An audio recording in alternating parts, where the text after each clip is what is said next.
మొత్తం అందరూ పడాలి.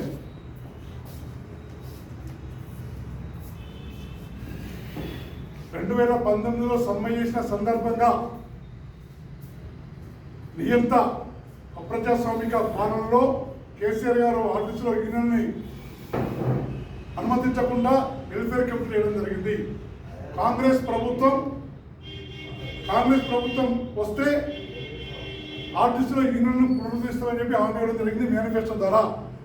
కాంగ్రెస్ ప్రభుత్వం వచ్చి ప్రజాపాలన జరిగినట్టు 2 సంవత్సరాలు అయింది.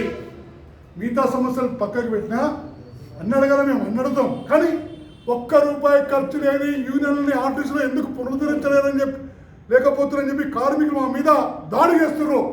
కాబట్టి మినిస్టర్ దగ్గర ఏం లేదు, ట్రాన్స్పోర్ట్ మినిస్టర్ దగ్గర, మంత్రుల దగ్గర ఏం లేదు, దగ్గర పోయినాం, ప్రతి ఒక్కరి దగ్గర పోయినాం.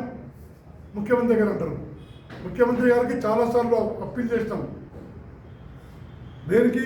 అపాయింట్మెంట్ గురించి రాతపూర్వకంగా ఇచ్చినాం. ఏం లేదని అడిగినాం. వాటి ఇప్పుడు ముఖ్యమంత్రి గారు ఈ December 31 లోపు ఆర్టీసీలో యూనియన్ని పునరుద్ధరించకుంటే కార్మికుల అభీష్టం మేరకు మన ప్రభుత్వమైనా మాకు ఇప్పటివరకు ఉన్న ముఖ్యమంత్రుల్లో అత్యంత ప్రియమైన ముఖ్యమంత్రి రేవంత్ రెడ్డి గారు ఉన్నా కూడా కార్మికుల పక్షానే ఉంటుంది.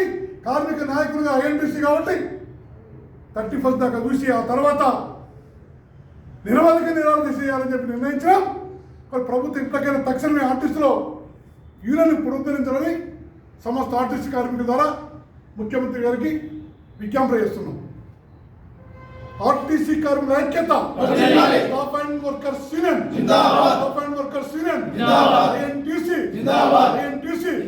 సంజీవ్ రెడ్డి గారి నాయకత్వం, ఆర్టీసీలో యూనియన్లు వెంటనే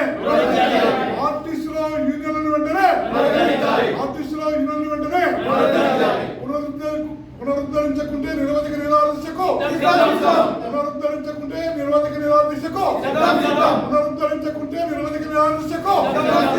staff and workers union, INTC, Sanjeev Reddy గారి నాయకత్వం, రేవంత్ రెడ్డి గారి నాయకత్వం.